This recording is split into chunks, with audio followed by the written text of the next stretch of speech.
Alors, bonjour à tous. C'est parti pour notre cours à distance. J'espère que vous allez bien dans ces circonstances particulières. Donc, la dernière fois, ce que nous avions vu, c'était le chapitre sur les revenus divers.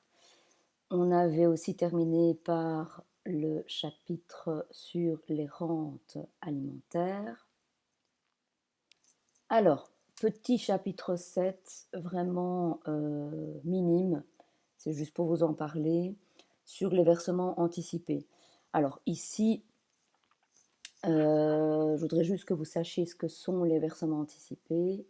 Donc les versements anticipés, ce sont des avances d'impôts, un peu comme on fait pour le précompte professionnel. Donc un salarié, quand il a sa fiche de paye, on voit qu'il passe du brut au net en enlevant l'ONSS, mais en enlevant aussi son précompte professionnel. C'est automatique, il ne doit rien faire. Alors les versements anticipés, c'est la même idée, sauf qu'on le fait nous-mêmes spontanément. Donc spontanément, on verse des avances d'impôts en faisant les versements nous-mêmes sans intermédiaire. Alors pourquoi est-ce que ça existe? Justement parce que il y a toutes les personnes qui travaillent en tant qu'indépendantes. Et donc, en tant qu'indépendante, comme il n'y a pas d'intermédiaire, ces personnes doivent elles-mêmes faire des versements pour anticiper l'impôt. Et donc, on appelle ça des versements anticipés. Alors, les versements anticipés sont obligatoires pour tous les indépendants, sauf les 3 premières années pour les indépendants à titre principal. Oui, parce que les 3 premières années, on ne sait pas vraiment ce qu'on va gagner comme revenu. Et donc, du coup, c'est pas évident de estimer le montant des versements que l'on devrait faire. Donc, on dit que pour eux, les 3 premières années, c'est pas obligatoire, mais n'empêche que c'est vivement conseillé. Et d'ailleurs, la plupart le font. Alors, sinon, si on n'est pas dans les 3 premières années, c'est évidemment obligatoire pour les indépendants. Et d'ailleurs, s'ils ne le font pas, ils ont une sanction. La sanction étant une majoration d'impôt. C'est-à-dire que leurs impôts vont être augmentés de 2,25%, ce qui est quand même beaucoup. Alors, les versements anticipés sont par ailleurs facultatifs pour les personnes physiques qui ne sont pas indépendantes. Donc, le salarié classique, il n'est pas obligé de faire des versements anticipés. Il pourrait, par contre, le faire parce qu'il se rend compte que, par exemple, ce qu'on lui a pris comme précompte professionnel, c'est pas suffisant et qu'au final, chaque année, il doit verser pas mal d'impôts. Donc, il pourrait se dire, moi aussi, j'ai envie de faire des versements anticipés, donc il peut le faire. Et s'il le fait, on l'encourage en lui donnant ce qu'on appelle une bonification. Une bonification, ça veut dire que c'est une réduction d'impôts. Ceci dit, quand on voit les bonifications, elles sont vraiment très minimes, donc c'est pas ultra intéressant de le faire. Alors, calcul des bonifications selon un certain tableau dégressif. Ça, c'est pour vous donner une idée un peu des bonifications. On commence à 1,5% de bonification si on verse assez tôt les versements anticipés dans l'année. Et on peut aller, on va malheureusement plus qu'à 0,75% quand on fait des versements anticipés plus tard dans l'année.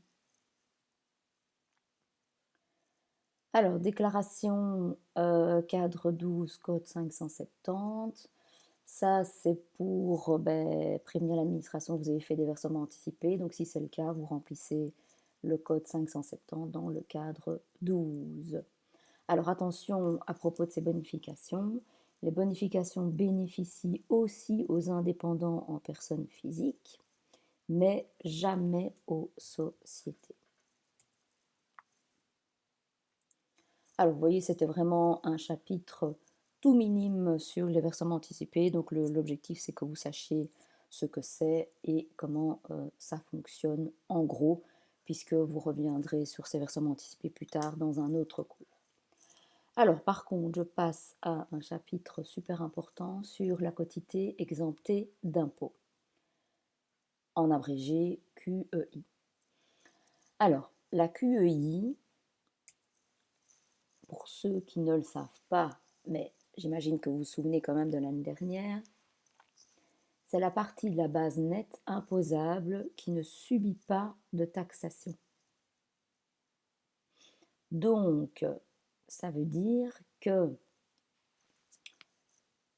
sur vos montants de revenus imposables, il y a toute une partie sur laquelle vous n'allez pas payer d'impôt. C'est ça que ça veut dire. Alors, qui a droit à avoir cette quotité exemptée d'impôt? Tout le monde. Donc, même ceux qui gagnent des revenus très élevés, ce n'est pas la question. Tout le monde a le droit de bénéficier de la quotité exemptée d'impôt. Alors, quel est le montant de cette quotité exonérée d'impôt? Cette quotité exemptée d'impôt pour cette année 2020, il faut savoir donc qu'elle change chaque année. C'est vrai que ces dernières années, il y a toujours eu une augmentation de cette quotité exemptée d'impôt. Augmentation qui est quand même assez forte d'année en année. Et ça, c'est vraiment une véritable conséquence du tax shift, puisque on a vraiment voulu augmenter le pouvoir d'achat. On a expliqué ce que c'était le tax shift. Eh bien, la quotité exemptée d'impôt a été un moyen de le faire. Alors, pour cet exercice d'imposition 2020, le montant, la QEI de base, elle est de 8 860 euros par contribuable. 8 860 euros, c'est quand même un montant vachement plus élevé que l'année dernière, où on était à plus de 1 000 euros en moins. Contrairement à avant, il y avait une petite augmentation de cette QEI de base si on ne gagnait pas un certain montant de revenus. Dorénavant, donc depuis cet exercice 2020, quel que soit le montant des revenus nets imposables, tout le monde a la même QEI de base, à savoir 8 860 euros, ce qui est donc déjà un certain montant. Alors ça, c'est la QEI de base, mais il y a des majorations qui peuvent augmenter cette QEI de base. Majoration, donc important, puisque si cette QEI de base augmente, ça veut dire que mon montant exonéré d'impôt va être beaucoup plus important, donc je vais payer moins d'impôts. Alors, quelles sont ces majorations? Ces majorations, elles ont lieu lorsque on a souvent donc des personnes à charge. Mais vous allez voir, les montants sont différents en fonction des personnes qu'on a à charge. Si on a un enfant à charge, je peux compter une majoration de 1 610 euros. Donc ça veut dire concrètement que ces 1 610 euros vont s'additionner à la QEI de base. Si j'ai 2 enfants, j'ai une majoration de 4 150 euros. Vous voyez, c'est pas mal, hein? Si j'ai 3 enfants, j'ai une majoration de 9 290 euros. Si j'ai 4 enfants, 15 030 euros. Donc c'est pas pour rien qu'on dit que avoir des enfants, ça a ses avantages fiscaux non négligeables. Ben oui, quand vous voyez une QI de base qui augmenterait de 15 030 euros parce qu'on a 4 enfants à charge, c'est quand même énorme, hein. Et puis pour chaque enfant que j'aurai à charge suivant, je peux augmenter ce montant-ci de 5 740 euros. D'accord? Donc si j'ai par exemple 6 enfants à charge, j'aurai ma QI de base, plus les 15 030, plus 2 fois 5 740. Alors, c'est pas tout.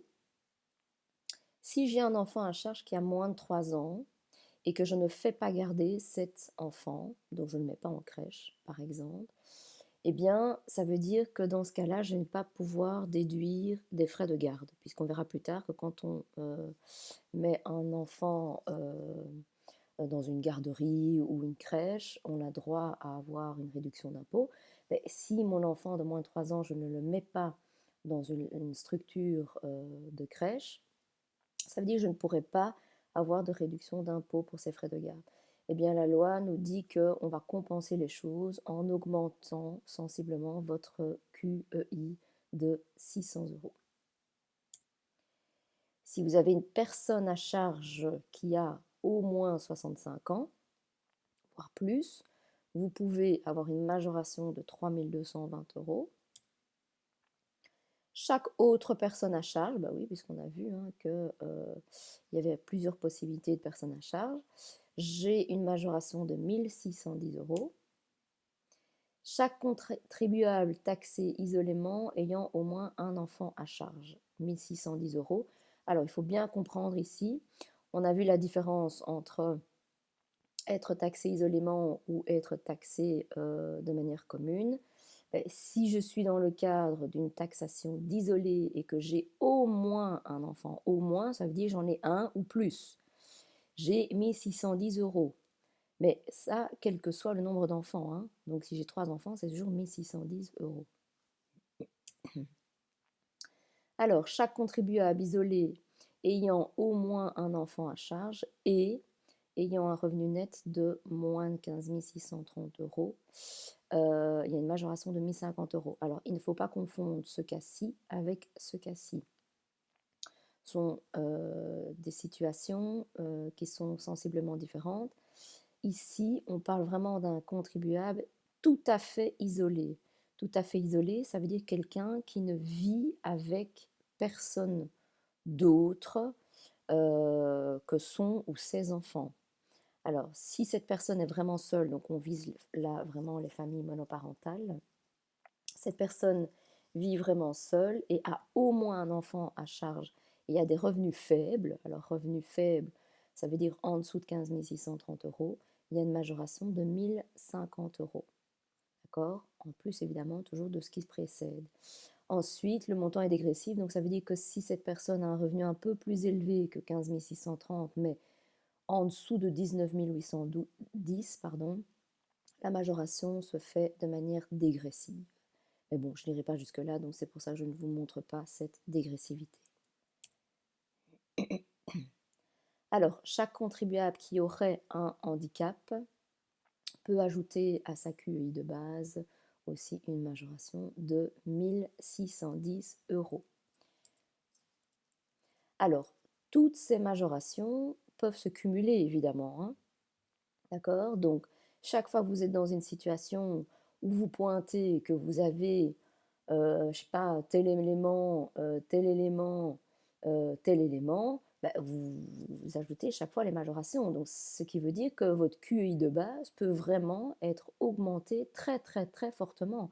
Elle peut doubler, tripler, quadrupler, hein. C'est tout à fait normal puisque vous pouvez ajouter chaque fois la majoration qui correspond à la situation.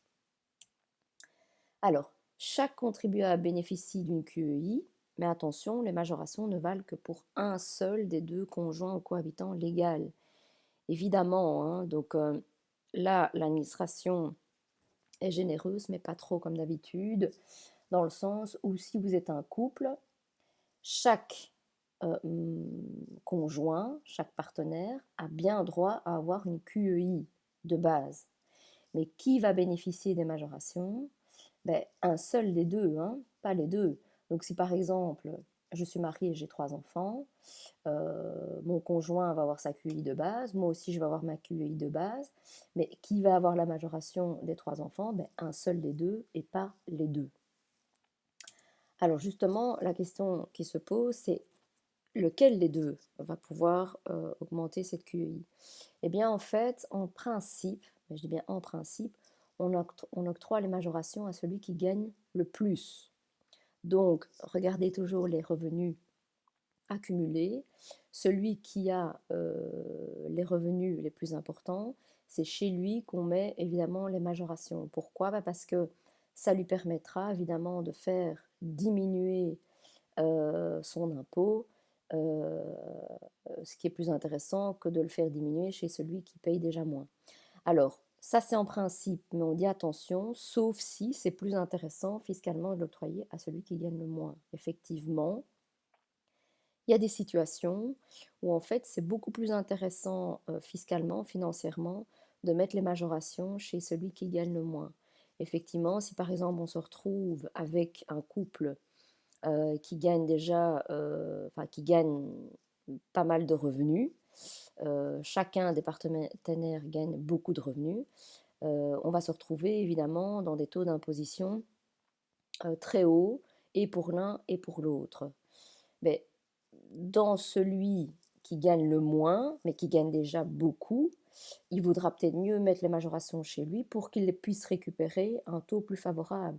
Alors que celui qui gagne vraiment beaucoup, même si on met sa majoration, il ne tombera pas dans des taux plus favorables, il restera peut-être toujours à 50%. Donc, il y a des situations où c'est plus intéressant fiscalement l'octroyer à celui qui gagne le moins. Si ça devait être le cas, je le dirai évidemment dans l'exercice. Si je ne le dis pas, c'est qu'on met évidemment selon le principe, c'est-à-dire chez celui qui gagne le plus. Alors, qu'est-ce qui se passe si le revenu net imposable est inférieur à la QEI? Ben oui, si par exemple j'ai un revenu total de, je ne sais pas moi, 25 000 euros, mais que ma QEI est de 30 000 euros, ben, ça veut dire que je vais être totalement exonérée d'impôts. Oui, puisque si ma QEI est plus importante que mes revenus et qu'on me dit que je suis exonérée là-dessus, ben, ça veut dire que je ne vais rien payer comme impôt. Ça va même plus loin. Il existe ce qu'on appelle un crédit d'impôt pour les enfants à charge.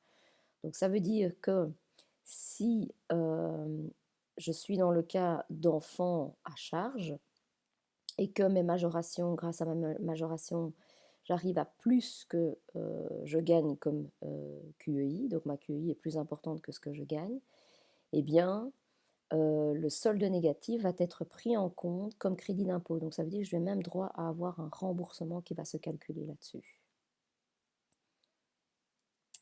Alors, il y a un exercice à faire sur la QEI, mais il faut impérativement, pour pouvoir faire cet exercice, que je vous explique aussi les taux d'imposition et le calcul d'impôt. Alors, le calcul d'impôt, on va le faire après, d'accord, puisqu'il y a plein d'étapes à respecter, et ça, je vais vous expliquer en détail. Avant ça, je vous montre quelles sont les tranches d'imposition de l'exercice 2020. Alors, ce tableau, je vous l'ai montré il y a déjà un petit temps. Je le montre toujours en début de cours, dans les premiers cours. Ces tranches d'imposition, elles varient toujours sensiblement chaque année. Et elles ont quand même pas mal varié ces dernières années. C'est aussi toujours une conséquence du tax shift. Qui fait en sorte que c'est plus intéressant pour le contribuable encore cette année par rapport à l'année précédente. Je vous rappelle que ces tranches d'imposition, c'est ce qui est applicable à tous les revenus imposés globalement, hein, puisque les revenus imposés distinctement suivent un tarif bien spécifique. Alors, quelles sont les tranches d'imposition de cette année? Ben, sont les suivantes. On dit que donc de 0 à 13 250, on est taxé à 25%. De 13 250 à 23 390, on est taxé à 40%. De 23 390 à 40 480, on est taxé à 45%. Et au-delà de 40 480, on est taxé à 50%. Attention au fonctionnement de ce tableau. Je vous l'avais déjà expliqué, mais je le répète, c'est bien une taxation progressive. Donc, si je gagne, par exemple, je ne sais pas moi, 28 000 euros, mais comment est-ce que je fais? Mes 28 000 euros, je ne vais pas être taxé à 40%. Hein. Je dois faire progressivement. De mes 0 à 13 250, je vais avoir une taxation qui se calcule sur 25%, donc je dois la calculer. Et puis de 13 250 à 23 390, je dois calculer ici, ça fait 10 000 aidés à 40%, je vais avoir un montant. Et puis de 23 390 à mes 28 000 que je gagne, je suis taxé à 45%. Je fais le calcul. Puis j'additionne le tout et ça me donne l'impôt. D'accord? Donc attention. Et vous voyez ici qu'il y a un grand saut. En fait, avant, il existait une tranche de 30% qui a été supprimée depuis l'année passée, depuis l'exercice 2019, ce qui est beaucoup plus favorable parce qu'en fait, on reste beaucoup plus longtemps dans la tranche de 25%, ce qui fait que la suppression de cette tranche est quelque chose de positif pour le contribuable. Alors, ça, c'est les tranches d'imposition, donc l'impôt que vous devriez normalement payer. Mais on vient de voir qu'il existait une quotité exemptée d'impôt avec plein de majorations. Cette quotité exemptée d'impôt, il faut bien la comprendre parce qu'il y en a beaucoup qui pensent que, imaginons, j'ai une QEI de base de 8 860 €, même sans majoration. Il y en a qui pensent que, alors si j'ai, je ne sais pas moi, 25 000 € de revenus, je n'ai qu'à faire 25 000 moins les 8 860 et puis je calcule le là. Ce n'est pas du tout comme ça que ça fonctionne. Donc il faut bien être attentif sur la manière selon laquelle ça fonctionne. En fait, ce qu'il faut faire, c'est que il faut toujours d'abord calculer l'impôt que l'on doit payer, selon ce tableau-ci, et puis calculer l'exonération sur la quotité exemptée d'impôt. Pourquoi? Parce que la quotité exemptée d'impôt, elle se calcule sur les premières tranches des revenus imposables globalement et en fonction d'un autre tableau de tranches d'imposition. Donc, ça veut dire qu'il va falloir jongler avec ces deux tableaux, d'accord? Par exemple, on imagine que j'ai un revenu de 25 000 € imposable globalement et que j'ai une QEI de base de 8 860 €. Sur ces 25 000 €, je dois d'abord calculer l'impôt qui est normalement dû. Donc, je vais faire de 0 à 13 250, 25%, ça va me donner un chiffre. De 13 250 à 23 390, 40%, ça va me donner un chiffre. Et de 23 390 jusqu'à mes 25 000 €, je calcule 45%. Ça va me donner un chiffre. J'additionne ces trois chiffres, je vais avoir l'impôt normalement dû. Sauf qu'on me dit, attention, j'ai une quotité exemptée d'impôt. Alors cette quotité exemptée d'impôt qui est de 8 860 dans mon exemple, comment est-ce que je fais? Eh bien, je vais pouvoir calculer les réductions à laquelle me donne cette quotité exemptée d'impôt. Donc si j'ai 8 860 € de quotité exemptée d'impôt, ce que je dois faire, c'est calculer la réduction. De 0 à 8 860, j'ai une réduction de 25%. Ça va me donner un certain montant et c'est ce montant-là que je vais pouvoir enlever de mon impôt normalement dû, d'accord, pour pouvoir avoir mon montant final. Alors, je prends un exemple. On prend l'exemple de Raoul et Hélène qui sont cohabitants légaux, qui ont 4 enfants à charge. Je vous dis que Raoul a des revenus annuels nets de 30 250 et Hélène de 41 815 €. Alors, quelle est la quotité exemptée d'impôt de chacun et quel est l'impôt dû par chacun? Alors, on va faire le calcul ensemble. Vous pouvez mettre pause si vous voulez essayer tout seul et puis vérifier après. Alors, si je vais d'abord déterminer la QEI. D'accord? QEI, on va prendre pour Raoul. Raoul, c'est la QEI de base, on prend toujours 8 860. Pour Hélène, sa QEI de base est de 8 860. Maintenant, ce couple a 4 enfants à charge. Ça veut dire que vous savez qu'il y aura une grosse majoration à ajouter à une QEI. Mais à qui est-ce qu'on va l'ajouter? Eh bien ici, si je ne vous dis pas que c'est plus intéressant de le mettre chez celui qui a les revenus les moins élevés, d'office, par principe, je le mets chez celui qui a des revenus les plus élevés. C'est donc chez Hélène. Donc chez Hélène, je vais pouvoir ajouter, ici, si vous reprenez bien les majorations, je vois que pour 4 enfants, je peux ajouter 15 030.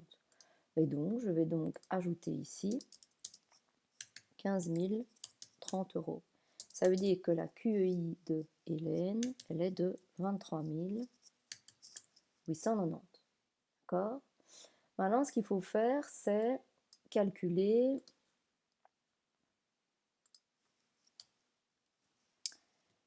l'impôt qui va être dû par chacun. Alors, l'impôt qui va être dû par chacun, je vais commencer par Raoul. Ce qu'il faut calculer, c'est l'impôt qu'il doit normalement payer sur les revenus qu'il a accumulés, donc sur 30 250. Comment est-ce que je fais? Je prends mon tableau progressif.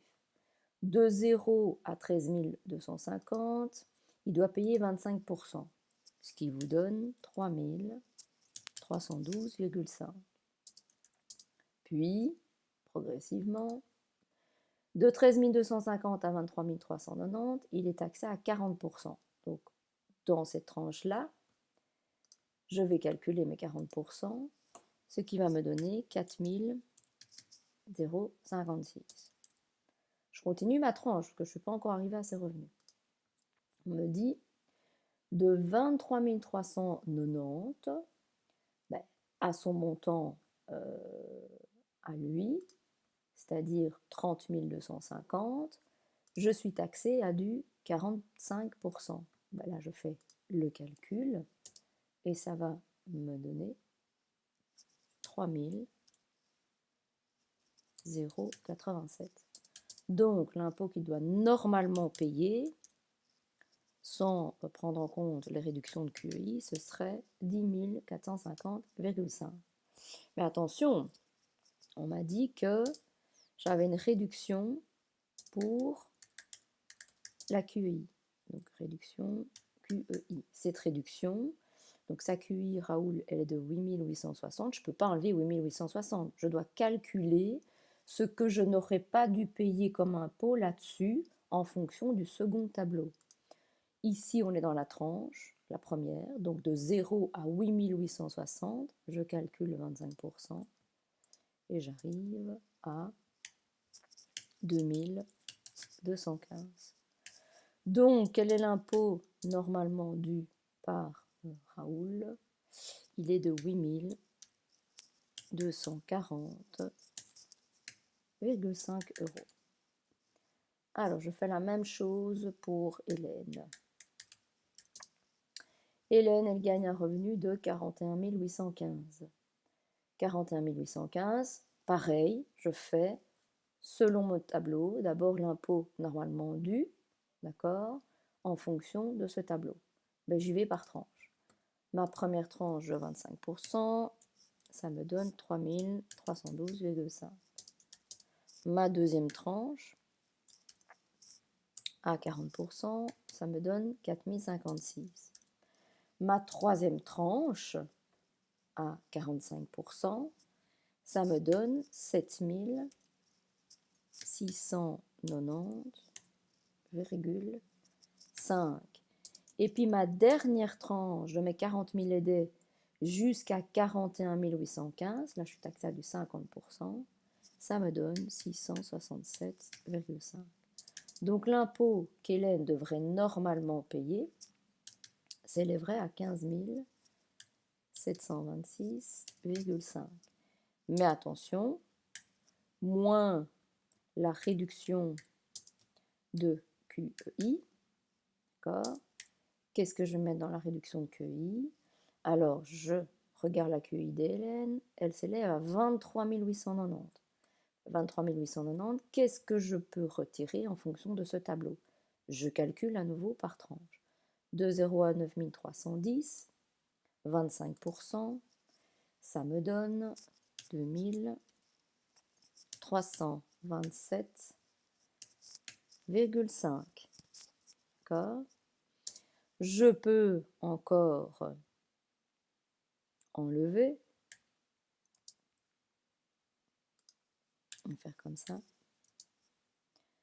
Donc, moins 2325, moins 1182, d'accord? Parce que ça, c'est la deuxième tranche. De 9310 à 13250, je peux enlever 30%. Je continue, moins 3532, oui, puisqu'ici je suis de 13 250 à 22 080, je peux retirer 40%. Et enfin, moins 814,5. Ouais, si j'enlève tout ça, donc moins la réduction de QI, donc moins ça, ça, ça et ça, j'arrive à 7856 €. Donc voilà l'impôt qui serait dû par chacun dans le cadre de l'exercice ici. Donc, toujours bien procéder de cette manière. D'abord, vous déterminez la QEI de chaque personne. Regardez s'il y a des majorations ou pas. S'il y a des majorations, regardez chez qui il faut le mettre. En principe, les revenus plus élevés, sauf si je vous dis le contraire, que ce serait plus intéressant de faire différemment. Une fois que vous avez la QEI, vous calculez l'impôt qui est normalement dû par chacun. Vous prenez votre premier tableau progressif, vous calculez votre impôt, puis vous enlevez la réduction à laquelle droit la QEI. Et donc, vous reprenez votre QEI, vous prenez votre deuxième tableau et vous calculez les réductions au fur et à mesure jusqu'à ce que vous arriviez au montant de la QEI totale. Et là, vous arrivez à l'impôt qui sera dû par chacun. Alors, vous me faites les exercices des chapitres 8 et 9, l'exercice A. Donc, pas encore le B. Le B, c'est pour la suite du cours. Donc, mettez pause et faites l'exercice. C'est important, donc prenez votre temps, d'accord? Bien vous familiariser avec chaque tableau, mais une fois qu'on a compris comment ça fonctionnait, il n'y a pas de souci. Alors, c'est reparti donc pour la deuxième partie de ce cours. Donc, ce qu'on avait vu, c'est quelle était la QEI que chaque contribuable pouvait avoir et comment faire le calcul pour l'impôt qui est dû en tenant compte des tranches d'imposition et en tenant compte de la QEI. Maintenant, ce qu'on va voir, vu que on a déjà vu toutes les catégories de revenus que l'on peut accumuler dans l'IPP, c'est comment concrètement on fait un calcul d'impôt.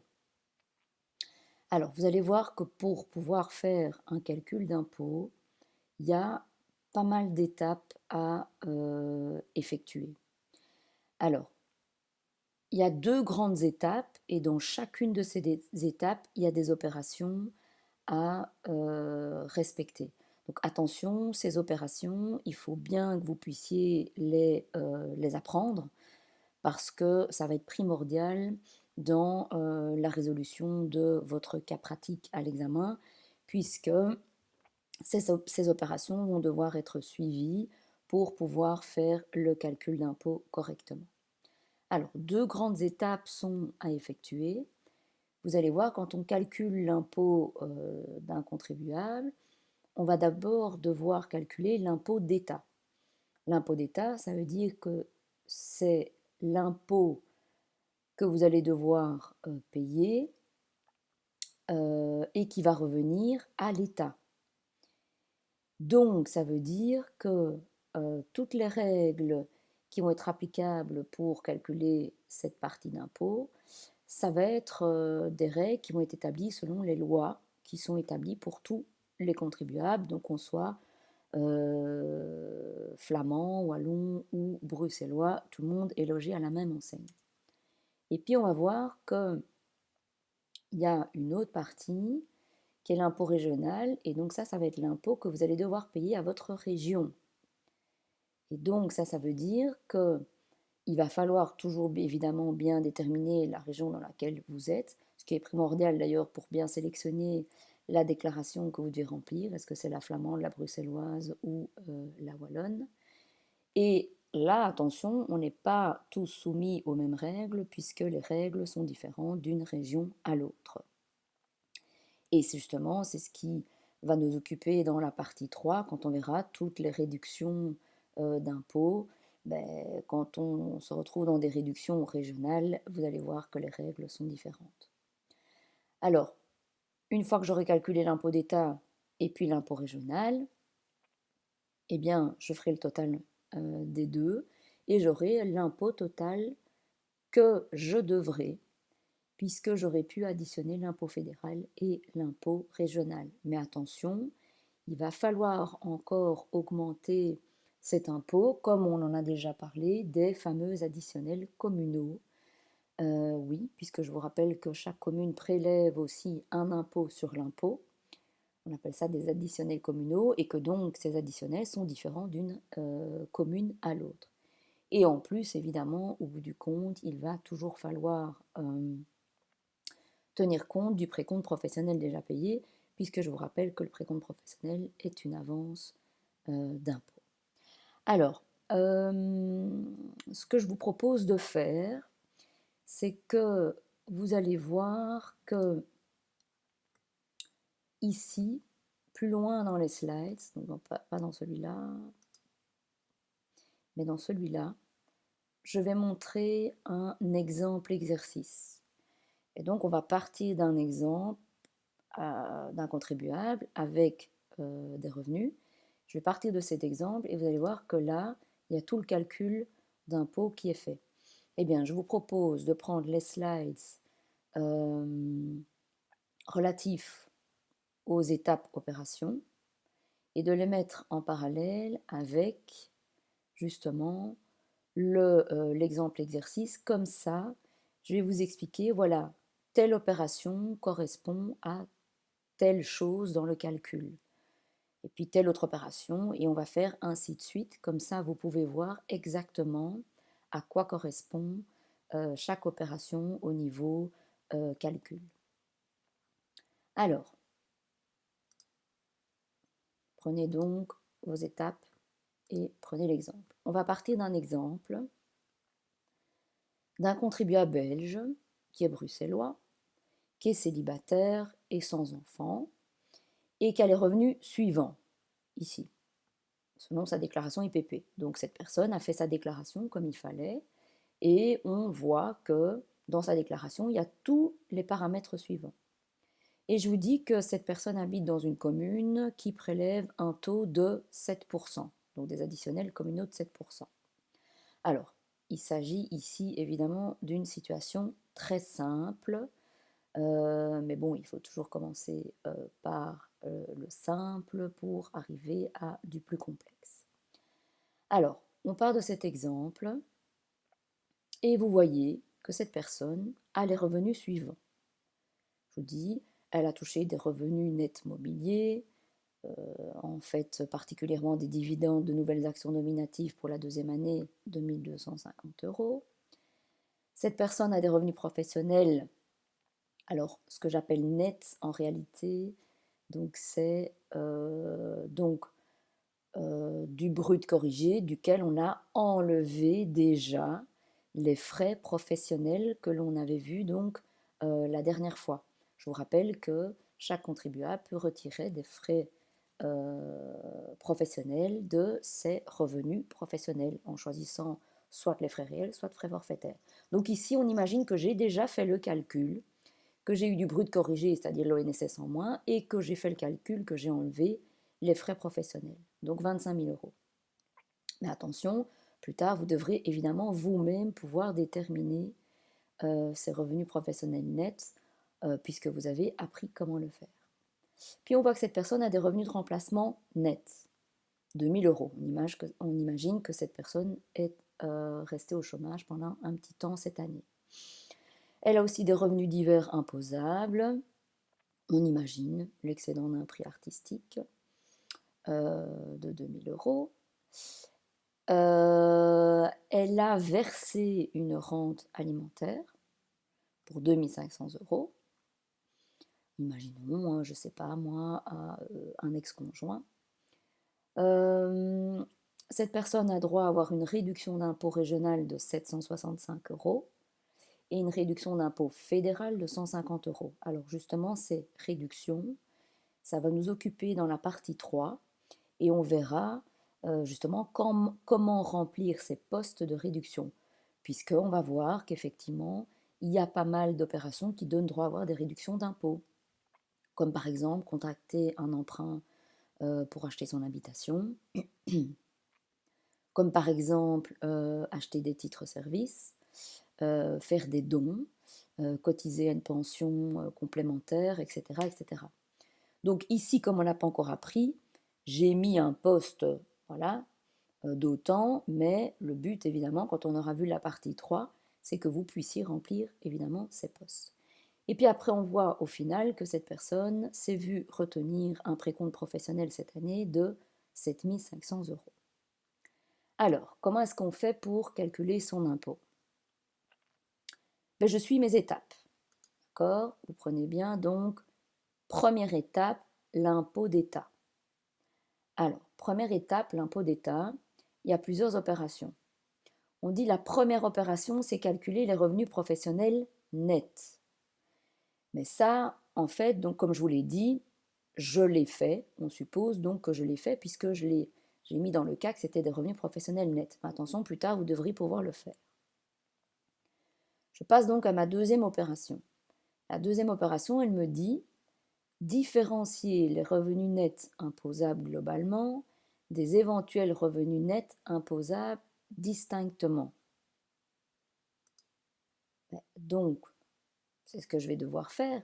Qu'est-ce qu'il y a là-dedans qui est considéré comme du revenu net imposable globalement, et donc qui suit les tranches d'imposition que je vous ai montrées là tout à l'heure, et les revenus nets imposables distinctement, c'est-à-dire comme par exemple les revenus mobiliers ou divers que l'on a vus, puisqu'effectivement il y avait un taux fixe, il n'y a pas de taux de tranche, donc s'il y a un taux fixe, c'est que c'est forcément distinct.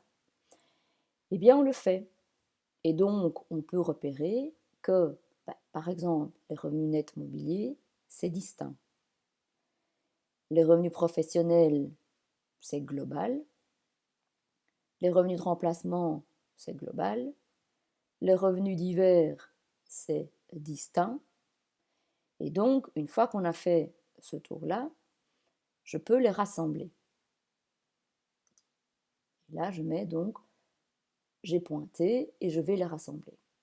Les rassembler, c'est donc ma troisième étape. Rassembler et ventiler l'ensemble des revenus nets en revenus imposables globalement d'un côté et les revenus imposables distinctement d'un autre côté. Ce que je fais. Donc revenus imposables distinctement, il y avait les revenus mobiliers plus les revenus divers. En tout, ça me fait 3 250 €, même si ça n'a pas beaucoup d'intérêt de faire l'addition des deux. Par contre, les revenus nets imposables globalement, là je suis obligée de faire l'addition puisque c'est un gros paquet que je dois mettre ensemble. Et là, il y a mes revenus professionnels, il y a mes revenus de remplacement, mais attention, pourquoi est-ce que j'enlève ici 2 000 €? Parce que je vous rappelle qu'on a vu, cette personne ici verse une rente alimentaire. Or, à notre dernier cours, on a vu la question des rentes alimentaires et on a bien vu qu'une personne qui verse une rente alimentaire, elle peut la déduire de sa base imposable à 80%. Donc si cette personne a versé 2 500 € de rente alimentaire, elle peut déduire de sa base imposable 80%. 80% de 2 500, ça fait bien 2 000, donc j'enlève 2 000. Ce qui fait que mes revenus nets imposables globalement sont de 25 000. Alors, je prends mon étape suivante. Quatrième opération. On me dit le barème d'imposition actuel est appliqué aux revenus imposables globalement. Le résultat est appelé impôt de base. Ça veut dire que vous devez faire comme on vient de faire dans la capsule précédente. vous devez calculer l'impôt qui est normalement dû en fonction de votre tableau. Ce que je fais, cette personne a donc 25 000 euros de revenus imposables globalement. Du coup, je calcule sur ces 25 000 euros l'impôt qui est normalement dû. Je prends donc mon tableau, d'accord, ici, et je calcule l'impôt qui est normalement dû en fonction de cette tranche. Donc, de 0 à 13 250, ce qui me donne 3 312,5. Tranche suivante, 13 250 à 23 390, ça me donne 4 056. Et puis, de 23 390 jusqu'à 25 000, je calcule 45%, ce qui me donne 724,5. Du coup, j'ai un impôt normalement dû, dit un impôt de base, de 8 093 euros. Alors, je prends mon étape suivante. Cinquième opération. On me dit l'impôt de base est diminué de l'impôt afférent à la quotité exemptée d'impôt, supplément compris pour obtenir l'impôt à répartir. Du coup, on fait comme on a déjà fait précédemment. Il faut voir dans cette situation quelle est la QEI. Alors, on parle d'un contribuable belge qui est célibataire sans enfant. Du coup, c'est facile. La QEI, c'est la QEI de base de 8 860 euros. Ces 8 860 euros, je regarde la réduction que je peux en avoir. Je prends mon second tableau et je calcule de 0 à 8 860 euros, 25%, ça me donne 2215. Du coup, je retire ces 2215 et ça me donne ce qu'on appelle l'impôt à répartir pour un montant ici de 5 878 euros. Alors, j'ai fait cette cinquième opération, je passe maintenant à la sixième opération. Alors, cette sixième opération, elle est dite éventuelle. Éventuelle, ça veut dire qu'elle ne se pose pas à chaque fois. Elle se pose, elle se pose, elle ne se pose pas, elle ne se pose pas. Ici, on parle d'une opération qui dit que l'impôt à répartir est diminué de la réduction pour pension et revenus de remplacement et de la réduction pour revenus d'origine étrangère. Ici, c'est le cas, on voit que cette personne a touché des revenus de remplacement. Alors, ces revenus de remplacement, effectivement, donnent droit à avoir une réduction d'impôt. Cette réduction d'impôt, ici, je vous la donne, elle est de 133,5 euros. En fait, cette réduction d'impôt, c'est très très très compliqué de la calculer. Donc en général, l'administration fiscale la donne. Du coup, je ne ferai jamais cette sixième opération parce que j'estime que c'est déjà assez compliqué comme ça. Mais sachez que quand il y a du revenu de remplacement, on a droit à avoir une réduction et il faut donc s'informer auprès de l'administration fiscale pour savoir quelle est cette réduction. Alors, je passe à ma septième opération. Septième opération qui me dit il faut déterminer l'impôt sur les revenus imposables distinctement en appliquant à ces revenus les taux d'impôt correspondants. Effectivement, on s'est occupé des revenus imposables globalement, mais pas encore des revenus imposables distinctement. Or, ici, on voit que cette personne, elle a des revenus imposables distinctement. C'est ce que vous avez fait dans les premières opérations. Vous avez indiqué qu'il y avait le poste A et le poste D qui étaient des revenus imposables distinctement. Vous avez déterminé 1 250 euros et 2 000 euros. Alors, ce qu'il faut faire, c'est appliquer ici le taux qui correspond à ces revenus. Alors, les revenus, il y avait des revenus divers et il y avait des revenus mobiliers ici. Pour les revenus divers, il s'agit de revenus sur participation, de plus-value de participation importante. Du coup, ce que vous devez aller faire, c'est aller voir dans vos slides précédents, on a vu les revenus divers, et donc à vous de vérifier ce qu'il y a lieu d'appliquer comme taux. Ici, vous allez trouver un taux de 16,5%. attention à les voir, hein. Il est temps de vraiment maintenant jongler avec tout ce qu'on a déjà vu jusqu'ici pour pouvoir avancer sereinement dans cette matière.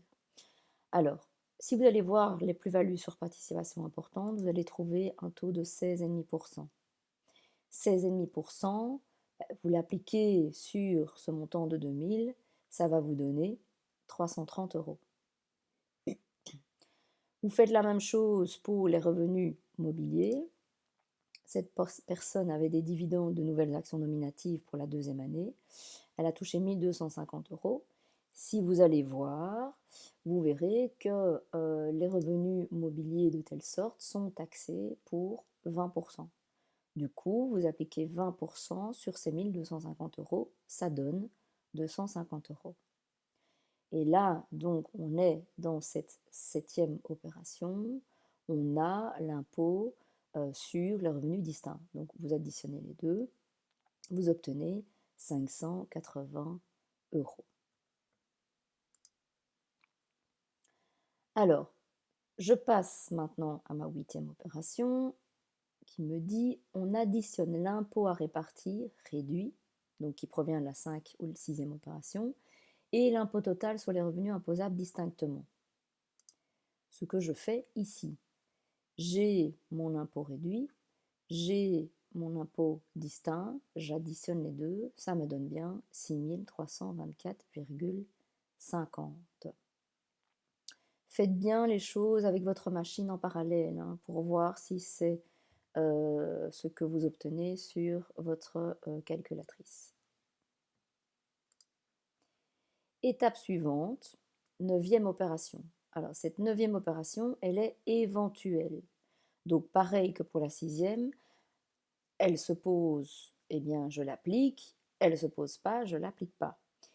Ici, on dit que cette neuvième opération éventuelle dit que le montant total obtenu à l'opération 8 est diminué de l'éventuel précompte mobilier. Je donne des exemples ici, impôt afférent dividendes, intérêts, etc. pour obtenir l'impôt d'État. Rappelez-vous, on a vu dans les revenus mobiliers qu'il y avait un précompte mobilier dit libératoire. Libératoire, donc ça veut dire qu'on a déjà payé cet impôt et qu'on n'en prend plus compte. Mais que c'est facultatif. Donc ici, si on l'a mis dans la déclaration, c'est qu'on a voulu en prendre compte. Du coup, comme on a déjà payé quelque chose, on peut retirer évidemment ce qu'on a payé. Et je l'indique dans mon calcul, comme j'ai déjà payé ces 250 puisqu'on me les a prélevés, ben, je vais ici, comme je les ai ajoutés, ben, je vais devoir les retirer puisque je les ai déjà payés. D'accord? Vous allez me dire à quoi ça sert de le mettre? Ben, ça sert à le mettre parce qu'on l'a mis dans la déclaration. Et que donc, ben, on voulait récupérer ce précompte, donc on l'a indiqué dans le calcul d'impôt. Alors, ici, j'ai donc fait cette opération éventuelle. Mais donc, opération éventuelle qui veut dire que ben, si j'ai pas de revenus mobiliers, cette opération ne se pose pas, puisque je ne dois pas récupérer de précompte. Je passe à ma dixième opération. Alors, opération importante qui dit ceci, une fois déterminé, cet impôt d'État doit être réduit. Cette réduction va être obtenue en multipliant l'impôt d'État par un facteur dit d'autonomie. Ce facteur d'autonomie est fixé à 24,957%. C'est bien pour l'exercice 2020. Il n'a pas changé, c'est le même que l'année passée. Concrètement, pour obtenir l'impôt d'État réduit, on peut donc multiplier l'impôt d'État par 75,43%. Ça revient au même, hein, d'accord? Le fait soit d'enlever 24,957% ou de multiplier par 75,043%, ça vous donnera exactement le même impôt d'État réduit. L'administration fiscale fait toujours le système où elle enlève 24,957%. Donc faites-le de cette manière. Donc ça veut dire qu'en fait, cette partie-ci de l'impôt va aller à l'État fédéral. Le reste va être dispatché entre la région, la commune, etc. Alors, ici, j'applique ce facteur d'autonomie. Et donc ici, après toutes mes opérations, comme j'ai obtenu 6074,50, de ces 6074,50, je calcule le facteur d'autonomie de 24,957%. 24,957%, si vous faites avec votre machine, vous allez arriver à 1516,01. Attention toujours à vos règles d'arrondi, hein. Je ne le répéterai jamais assez. Donc, vous pouvez retirer ces 1516,01, puisque ça ne va pas aller à l'État fédéral, et vous obtenez donc ce qu'on appelle l'impôt d'État réduit de 4558,49.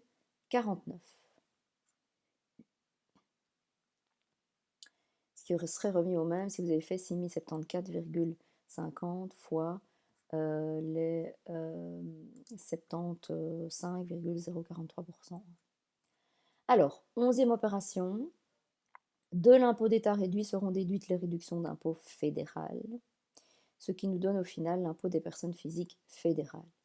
Alors, attention, cette partie-ci, donc c'est une partie qu'on verra en détail dans la partie 3 du cours. On va voir effectivement que les contribuables, dans certaines situations, peuvent prétendre à des réductions d'impôts. Il existe des réductions d'impôts au niveau fédéral et il existe des réductions d'impôts au niveau régional. Tout ce qui est réduction d'impôts au niveau fédéral, exemple libéralité, épargne pension, etc., va bien s'imputer sur ce paquet fédéral. Donc, on va enlever de cet impôt d'État réduit toutes les réductions auxquelles j'ai droit. Alors ici, comme on n'a pas encore vu cette matière en détail, je suis partie du principe de vous donner un montant de réduction comme si j'avais déjà au préalable calculé chaque petite réduction auquel avait droit ce contribuable. Mais attention, l'objectif évidemment, c'est que quand on verra cette partie 3, vous serez capable de déterminer vous-même chaque réduction au niveau fédéral et de le mettre évidemment alors du coup dans votre calcul d'impôt. Mais ici, voilà, comme on n'a pas vu, j'ai donné comme réduction d'impôt fédéral 150 €. D'accord? Mais à vous, après, plus tard, d'être capable de calculer cette réduction fédérale. Alors ici, eh bien, j'enlève cette réduction fédérale de mon paquet fédéral, donc c'est-à-dire de mon impôt d'État réduit. J'arrive ici à un montant de 4408,49. Ça, c'est l'IPP fédéral. Ça veut dire que c'est ce montant-là qui va être au bénéfice de l'État fédéral. Attention, donc j'ai fini ma toute première grande étape avec toutes les opérations à effectuer pour déterminer l'IPP fédéral. Maintenant, je sais qu'il y a une partie qui va à la région. Du coup, je passe à ma deuxième grande étape, c'est-à-dire calculer l'impôt régional. Alors, il y a deux opérations à effectuer. La première opération, elle dit il faut calculer la part de l'impôt qui revient à la région à partir de l'impôt d'État réduit, donc à partir de l'impôt d'État réduit, hein. Attention, pas de l'impôt fédéral total. Chaque région applique son propre taux d'additionnel. Alors effectivement, c'est différent pour Bruxelles par rapport à la Flandre et la Wallonie. La Flandre et la Wallonie prennent un taux de 33,257%, alors que Bruxelles prélève un taux de 32,591%. Du coup, vous devez toujours bien déterminer où réside le contribuable belge. Ici, il s'agit d'un résident bruxellois. Donc vous savez que vous allez devoir appliquer ce taux de 32,591% à partir de l'impôt d'État réduit. Alors je fais ici le calcul. Mon impôt d'État réduit, c'était 4558,49. Je suis à Bruxelles, donc je calcule un taux de 32,591%, ce qui me donne 1485,66. Ça, c'est la partie qui arrive dans l'impôt régional. Mais il y a une deuxième opération dans cette étape à effectuer qui dit ceci. De cette partie régionale doivent être déduites les réductions d'impôts déterminées par chaque région dans leur sphère de compétences. Exemple, titre-service, isolation du toit, etc. Le solde obtenu constitue l'impôt des personnes physiques régionales. Donc, pareil que pour l'IPP fédéral, on va voir dans la partie 3 que le contribuable, dans certaines situations, peut avoir droit à certaines réductions, mais des réductions régionales. Donc, ça dépend de sa région. On verra que chaque région, effectivement, a sa propre compétence et donc détermine telle sorte de réduction ou telle sorte de réduction en fonction de certaines situations. Pareil, ici, comme on n'a pas encore vu cette matière en détail, je pars d'un principe où je vous donne déjà un montant de réduction, mais plus tard, l'objectif sera de déterminer vous-même le montant global de cette réduction en ayant fait le calcul de chaque petite réduction régionale. Alors ici, la réduction régionale, je vous dis, elle est de 765 €. Eh bien, je retire ces 765 € de la partie qui revient à la région, et donc j'arrive à un IPP régional total de 720,66. Vous avez donc terminé votre première grande étape en déterminant l'IPP fédéral, votre deuxième étape en déterminant l'IPP régional. Vous devez maintenant faire l'étape finale. Cette troisième grande étape finale est de calculer l'impôt total. Effectivement, sur l'avertissement il serait drôle, vous recevez à la fin, si vous regardez tout en bas du document, vous regardez toujours le montant que vous devez payer ou que l'on doit vous rembourser. Alors, comment est-ce qu'on calcule ça? Aussi en respectant des opérations. La première opération, c'est d'additionner l'IPP fédéral et l'IPP régional. Ce que je fais ici. J'ai mon IPP fédéral de 4408,49. J'y ajoute l'IPP fédéral de 720,66. J'arrive à un montant de 5129,15. Ça, c'est ma première opération. Ma deuxième opération me dit, j'ajoute le montant total des additionnels communaux. Effectivement, je vous avais dit, et déjà il y a bien longtemps, que la commune prélevait toujours des additionnels. On a vu ça dans le précompte immobilier, on voit ça aussi dans l'IPP. Chaque commune a un additionnel communal à l'IPP d'un certain pourcentage. Alors ici, dans le cas, j'ai mis 7%, mais ça dépend de chaque commune. Donc une commune peut prélever 4%, 8%, 5,5%, 4,3%, etc., etc.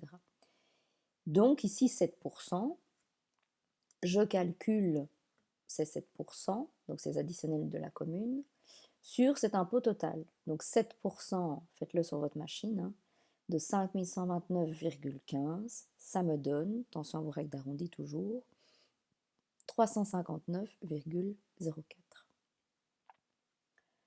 Alors, troisième opération, je retire le précompte professionnel retenu à la source.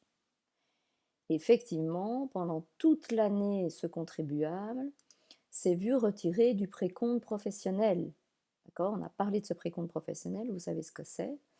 Et donc, il a payé ce précompte professionnel en vue, évidemment, de cet impôt qui allait tomber en fin d'année. Ici, je vous dis qu'on lui a retenu sur toute l'année 7500 €. Il faut donc tenir compte de ça, puisqu'il a déjà payé dans le cadre de cet IPP 7500 €. Donc, par rapport à ce que j'ai calculé, j'ai mon impôt total, j'ajoute mes additionnels communaux, mais j'enlève le précompte professionnel. D'accord? Alors, vous allez arriver ici à un impôt total dû de moins 2011,81. Alors, moins 2011,81, vous voyez ce solde négatif. Si vous arrivez à un solde négatif, c'est tout à fait normal, il n'y a rien d'inhabituel. On peut avoir soit un solde négatif, soit un solde positif. Si vous avez un solde négatif, ça veut dire qu'en fait, on vous a trop précompté. Vous avez payé trop par rapport à ce que vous deviez payer. Du coup, on va vous rembourser évidemment votre surplus.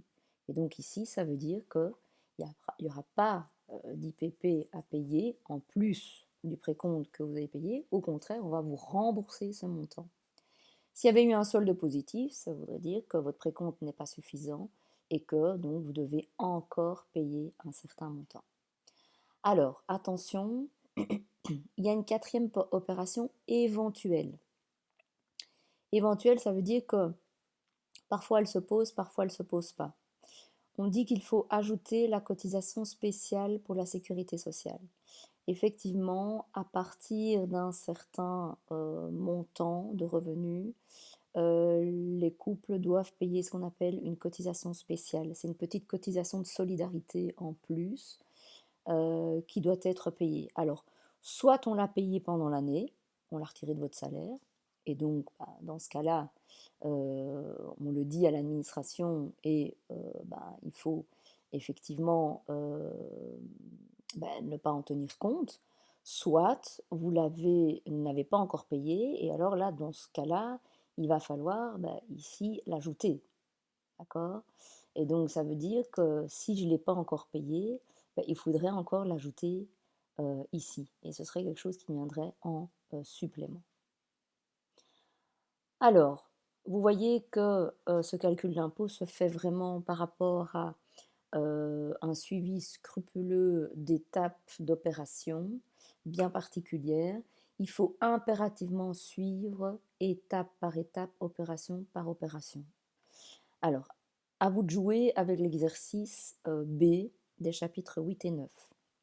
Alors, cet exercice B des chapitres 8 et 9, il va falloir que vous preniez vraiment vos slides avec les étapes et les opérations.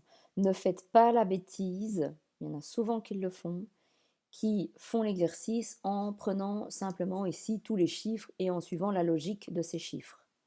Ne faites pas ça, parce que si vous faites ça, vous n'allez jamais être capable de faire un calcul d'impôt en suivant les étapes par étape, puisque chaque situation est différente.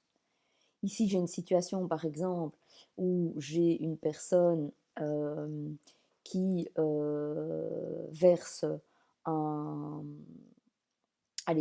rente alimentaire. J'ai une personne qui a des revenus mobiliers. J'ai une personne qui a des revenus de remplacement, etc., etc. Je pourrais très bien me trouver avec une situation complètement différente. Avec une personne qui a des revenus immobiliers, avec une personne qui ne verse pas de rente alimentaire, mais qui par contre en reçoit une, ou alors ne reçoit ou ne verse pas de rente alimentaire, une personne qui n'a pas de revenu de remplacement, bref, donc il y a des situations complètement différentes. C'est pourquoi je dis toujours qu'il faut bien suivre étape par étape, opération par opération. Et donc, c'est en comprenant chaque étape et chaque opération que vous allez pouvoir avancer dans votre calcul et comprendre bien la logique. Parce que si vous étudiez par cœur ce qu'on a fait là avec les chiffres, vous allez vous planter quand vous aurez un exercice qui a des autres éléments. D'accord? Donc, faites ça convenablement, étape par étape. Ça va vous prendre un petit peu de temps, c'est normal. Réfléchissez-y. Je mets de toute façon le correctif, comme d'habitude, sur la plateforme, donc vous aurez l'occasion de vous auto-corriger. Alors, ici, il y a une petite modification à faire. Pour l'exercice donc B des chapitres 8 et 9, il faut modifier le précompte professionnel retenu. Il est de 4 800 et pas de 5 800. Donc faites juste la petite modification pour bien avancer correctement dans le calcul d'impôt. Voilà, je vous souhaite bon travail, bon courage, et puis on se voit la semaine prochaine pour une nouvelle matière. D'ici là, prenez soin de vous et de